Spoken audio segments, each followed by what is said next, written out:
I don't know anyone here who is in a scandal. Yeah, Honorable Mathias Mpuuga, some people wanted to put a scandal on him. It has failed to attract water because whatever happened in the parliament, in the budget of parliament, was official and legally done. So there are some people who want to wake up and think that they are the ones who can prophesy a corruption or no corruption. We know how corruption is lived in this country according to the law. So here, that's why you see us, for us, we are peaceful. We don't know, and it is not the people who walk on the street who can judge someone that is corrupt. We have laws, we have a court. So I don't know that Honorable Mathias Mpuuga is in court. I don't know anywhere in the parliament where I belong that Honorable Mathias Mpuuga is one of those who have been called to police. Nobody has called him to police. So for us here, we are comfortable. If there is Mugana wanga gena maso n'okubeera ng'otugoberera tuli mu bitundu bya Masaka gwenno w'otulabira akadde kano kennyini Oweekitiibwa Mathias Mpuuga Nsamba agenda maaso n'okubeera nga yeebaza omutonzi amutuusizza ku ebyo byagamba nti ebinene Abannayuganda kye bayita nti amutuusizza ku kubeera nga yeerira ebitaano ebitaliiko agamba.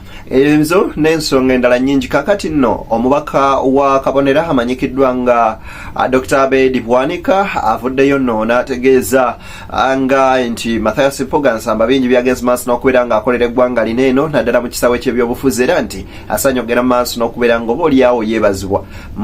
Omubaka amanyikiddwako obulungi nga Medadi Segona avuddeyo n'ategeeza nti newankubadde ng'ebyo biri bwe biti Kyagulanyi bonna ne Mpuuga bonna baana banda ya Nakalama kubanga Mpuuga ow'Engabi kw'oteeka Kyagulanyi ow'Embogo bonna baganda. So ensonga ezo ye nga omuntu sekino mutazikiririzaamu era agamba nti ye takiririzaamu ekyo ekyabo abavuddeyo nga bategeeza nti ekibiina kya National Unity Platform kyaganye abantu okugenda maaso n'okubeera nga beetaba ku mukolo guno eno era agamba nti aze era yasuubira okubeera nga agenda kufuna kaada ye mu bujjuvu bwayo. Kakati nno omukungu wono okuva emmenga avuddeyo n'awanda omuliro ng'agamba nti tebandirese genda maaso nakubeera nga ekiwundu kisamba eddagala olw'ensonga entonotono eziri wakati wa Kyagulanyi ne Mathias Mpuuga Nsamba. Abakungu banegenze maaso n'okubeera nga bazituulamu bwe ziba ziganye kitegeeza nti Kyagulanyi munene nnyo okusinga Mmengo ate era ne Mpuuga obaolyawo bo nga bali wansi wa Mmengo. Kakati bweba eri wansi waabwe abakulu ab'obusolya abakulu b'ebika n'abakulu bajjajjaffe bagende maaso n'okubeera nga babatuusa.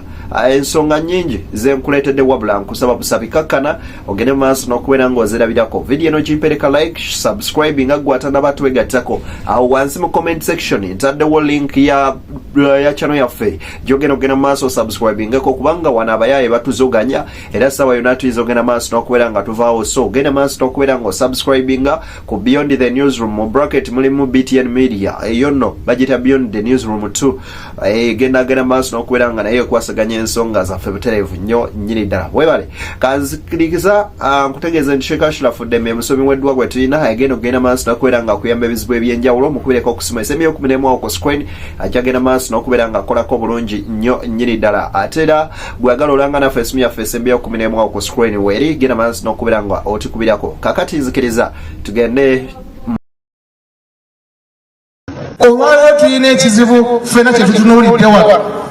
Oweekitiibwa Mpuuga nsajja yeddira Ngabi, Oweekitiibwa Kyagulanyi nsajja yeddira Mbogo. Bwe kibeera nga Oweekitiibwa Mpuuga yeddira Engabi ne Kyagulanyi yeddira Embogo bajjajja baabwe tebasobola kubatuuza ne bagonjoola akazibu kano akaliwo, kiraga ebintu bisatu. Ekisooka Oweekitiibwa Mpuuga n'Oweekitiibwa Kyagulanyi tebakkiriza mu bajjajjaabwe. Ekyokubiri bajjajjaabe banafu nnyo okusinga bo.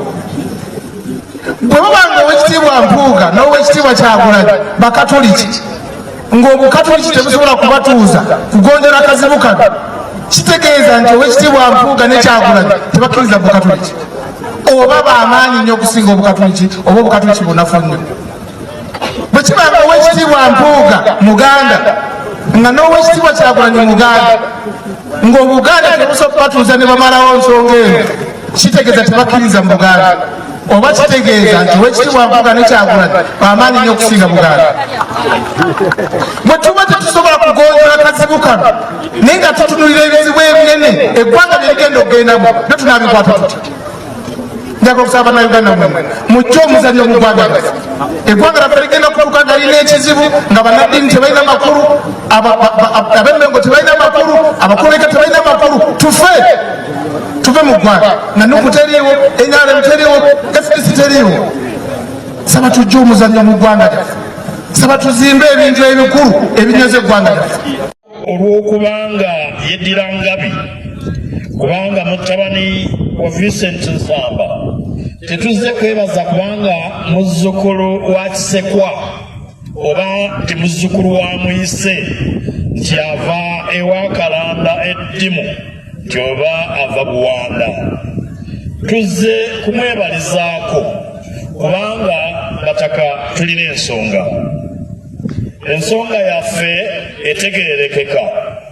Katonda n'akusitula n'akujja Nakawanga n'akuyisa mu ebyo byonna n'akufuula omuntu ow'enkizo era ow'ettutumu mu ggwanga mu mulembe ogufaanana bwe guti n'osobola okuseeyeeya n'okulembera banno ku mulembe ogulimu okuwamba, ogulimu okunyaga, ogulimu effutwa, effubitizi n'ovaayo mu kitiibwa.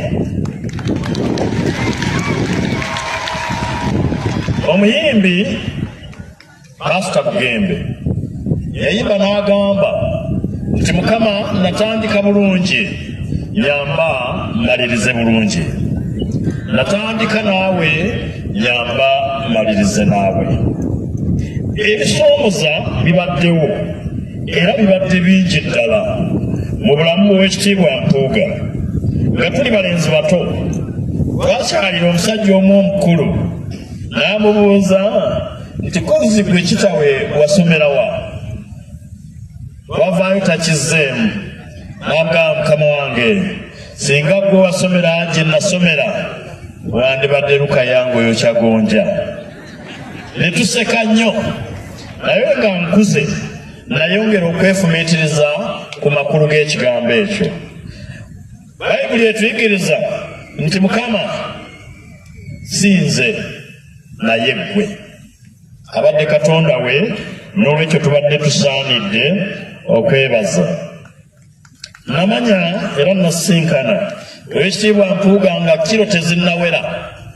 Ennaku zaali 27 lwali gwa 1997.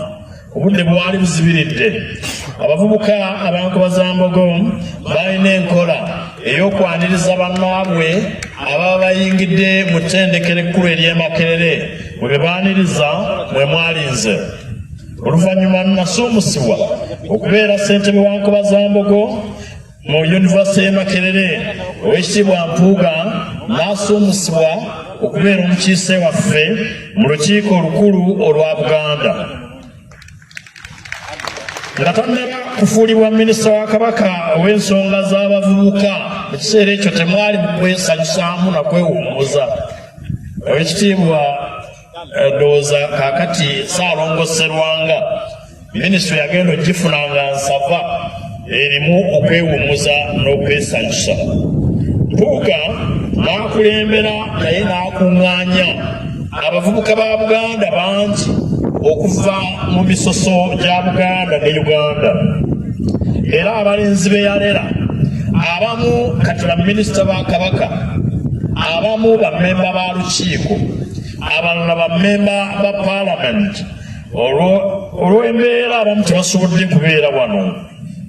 Njagala mu kiseera kino omubaka ate era omukulembeze nga nze ndi wa National Unity Platform mbabuulire nti muve ku lugambo olw'abo abawaayiriza ekibiina kyaffe nti kibadde kigamba abantu nti tebajja, nti kubanga bwe banajja tebajja bawa kaadi.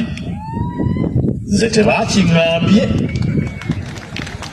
oba tekiŋŋambika oba bakigambye bansinga bumpi simanyi.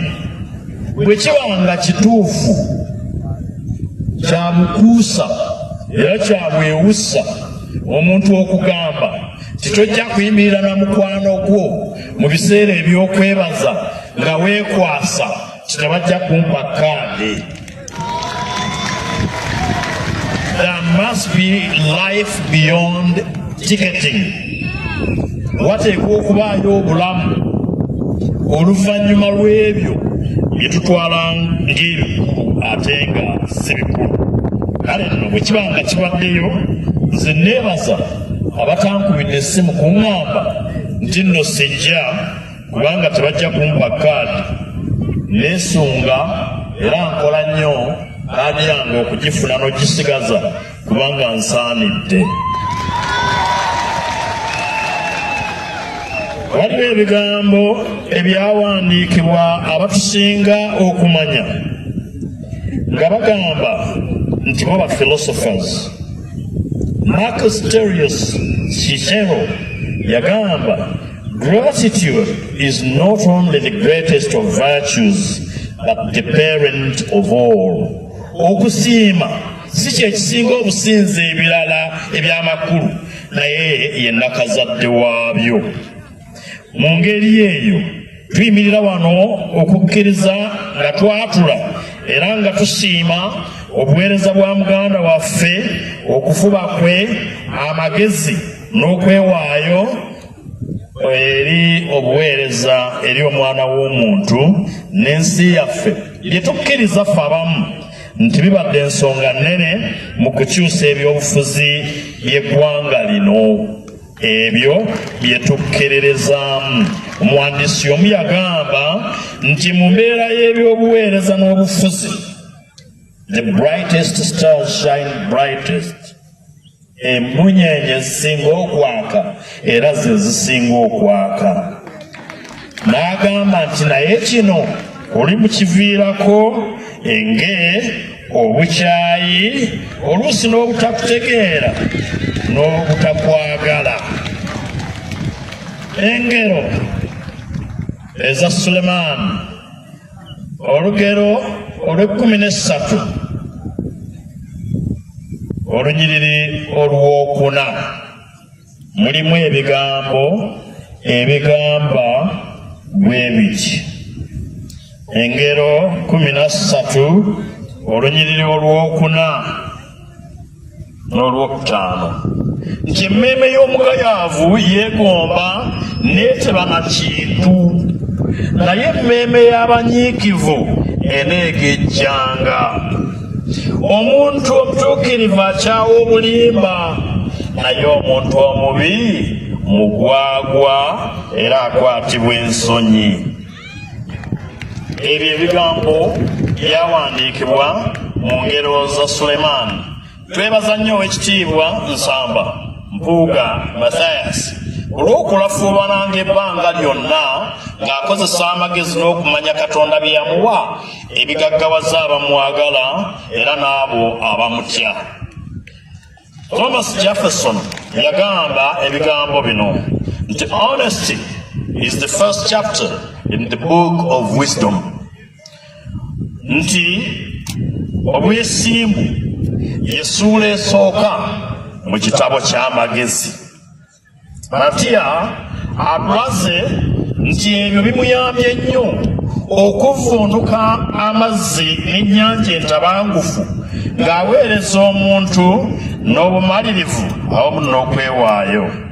Era tulowooza nti ebyo bye bimuyambye okusituka n'abeera omukulembeze ow'embavu ate alabirwako abo abalala, even in times of adversity and unwarranted animosity. He stood firm in the face of intended destruction. Tukwebaza era tukuyozaayoza. Tibibadde byangu. Daniel yawandiika mu ssuula y'omukaaga olunyiriri olw'22 nti Katonda wange yaweereza malayika oyo n'asirisa era naggala emimwa gy'empologoma ne gitasobola kundya wadde okuntuusaako obulabe kubanga yanzuula nga siriiko nsonga. Bayibuli ey'oluzungu egamba I was found innocent. Mpuuga ayise byayiseemu wakati mu kusoomozebwa gamba weebyo okulabirako yafuuka omukulembeze w'oludda olutegeerera gavumenti mu kiseera ng'abantu bangi bawambiddwa, abalala nga battiddwa, abalala nga babuziddwawo, n'okutuusa kati tetumanyi gye bali.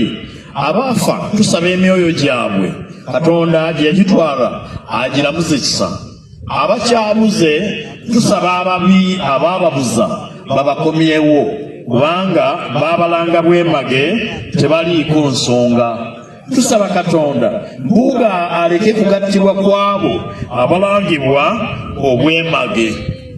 Omuwandiisi Aristotle yagamba ebigambo bino nti abantu ab'okumanya okwa waggulu bafaayo nnyo ku by'amazima okusinga ebyogerwa. Bafaayo ku by'amazima n'ebyo eby'obwenkanya era ebituufu. Pawulo omutume omutukuvu atuyigiriza mu bbaluwa yewandiikira baganda ba Bedi Bwanika Abagalatiya essula ey'omukaaga olw'omwenda nti tetweraliikirira kubanga obulungi bubeerera era tuli bukungulamu mu kiseera ekituufu. Mpuuga ayita mu byayitamu era abamu tetwandizze wano singa yatuswaza. Nze bwe baamuvuma okwambala essuuti saamufaako, saamuwolereza kuba kyali kituufu. Bwe baamuvuma olw'okwogera Olungereza era saamulwanirira kubanga baali tebamulanga bwemage. Naye tuzze wano kubanga tulowooza nti omusajja wa Katonda oyo taliiko nsonga. John Stuart Mills nga naye mumanyi mu by'obufuzi yayogera ku kyeyayita Zeddeni atakumira mpeera agenda maaso n'okubeera nga abankuumira ebisingakaawo byonna tugenda maaso n'okubeera nga tubikuleetera. Akuma atakumira mpeera mbere bulungi banywanyi, mweraba Ssaabasajja Kabaka Magulu Nnyondo Cucu